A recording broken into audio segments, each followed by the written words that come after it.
Today's video is a little different. Normally, this channel is about depth, clarity, and emotion. But today, we're diving into something that almost feels like a trick.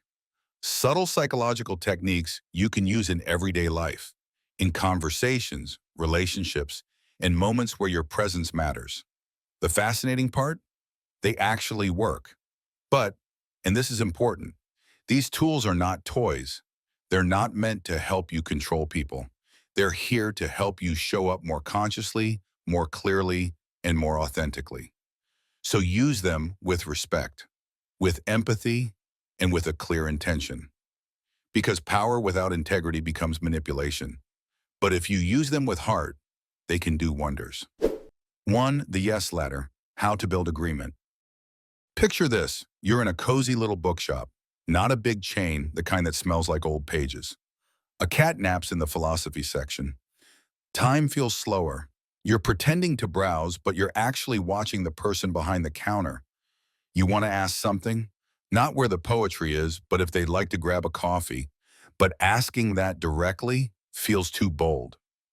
So you start small. Hey, can I ask you something?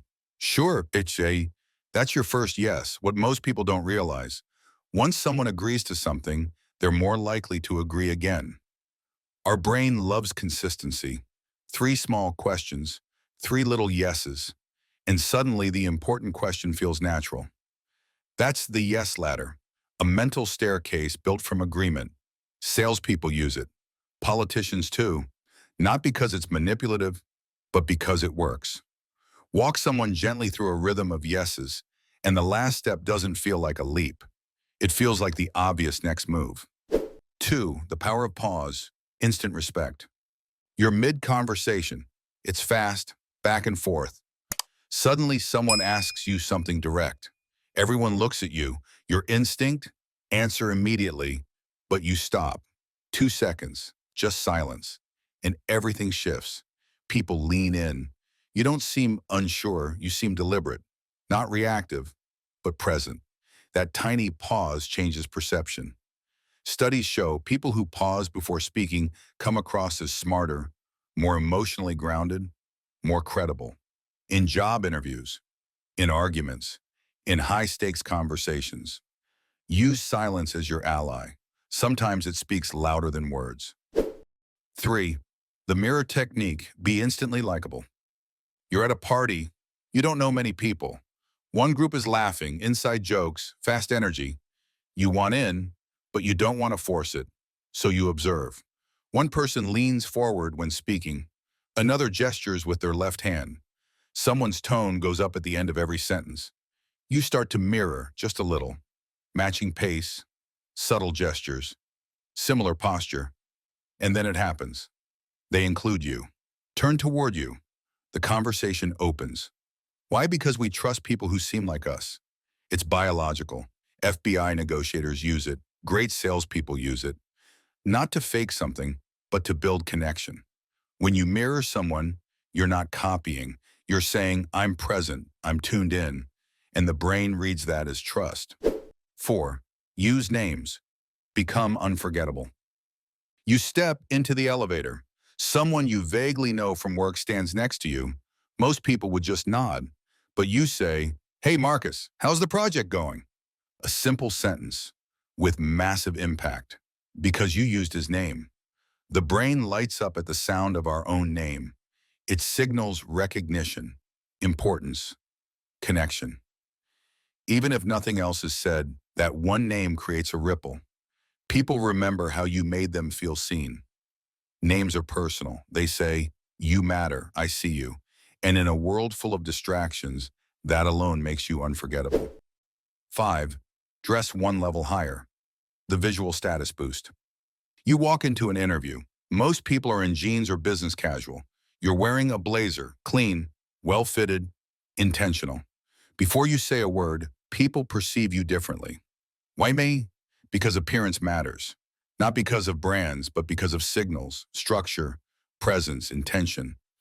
We still run on ancient software. Our brains associate certain visual cues with competence and authority. You don't need expensive clothes, you just need a message.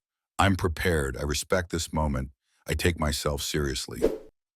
6, the 5-to-1 rule, relationship intelligence. You're in the kitchen, 2 mugs, 1 unwashed plate. You say something, not harsh, just tired. Still not cleaned? Your partner answers shortly, and now the mood shifts. What just happened? You slipped into a negative balance.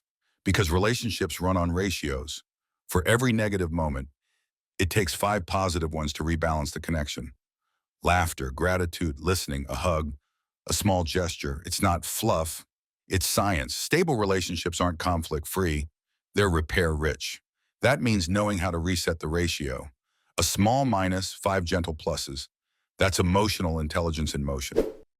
7, the confidence loop. You don't have to feel it to start it. You're standing in front of a door. Your heart's racing. Your mind says, turn around, run. But instead, you plant your feet, straighten your back, look forward, and smile, not nervously, but on purpose. And something shifts because confidence isn't a feeling you wait for. It's a state you trigger with your body. Your posture influences your hormones. Your tone influences your mindset.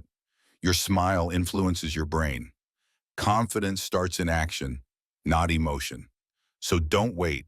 Create the signal. Let your system follow. These techniques are like tools. They can hurt or heal depending on how you use them. So don't use them to outsmart others. Use them to build real trust. Because what we're all looking for isn't a trick. It's to be seen, to be heard, to be truly connected. If you enjoyed this video, feel free to leave a like, subscribe to the channel, and hit the bell so you won't miss the next insights. Thank you. And if you feel like adding something meaningful to your daily life, take a look at my shop. Thanks so much. Link is in the description. See you in the next video.